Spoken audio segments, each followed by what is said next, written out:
মাত্র এক সপ্তাহে বিভিন্ন সংস্থার কাছ থেকে প্রকল্প, ঋণ ও বাজেট সহায়তা বাবদ প্রতিশ্রুতি মিলেছে $4.25 বিলিয়ন।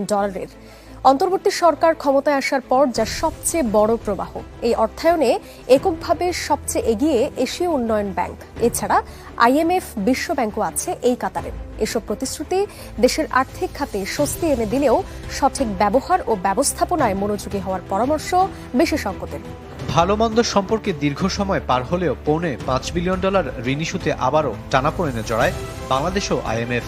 এরপর সরকারের বদল আর শর্ত সংস্কার নিয়ে বহু আলোচনার পর অবশেষে 23 জুন অনুমোদন মেলে 2 কিস্তির $130 কোটি। অবকাঠামো, জ্বালানি ও জলবায়ু খাতে বাংলাদেশের উন্নয়নের বড় অংশীদার এশীয় উন্নয়ন ব্যাংক। গেল 17 থেকে 24 জুন পর্যন্ত বিভিন্ন প্রকল্পের বিপরীতে তারাও অনুমোদন করে $138 কোটি উপরে। ফলে মাত্র এক সপ্তাহে দুই সংস্থা থেকে প্রতিশ্রুতি এলো $268 কোটি ঋণ।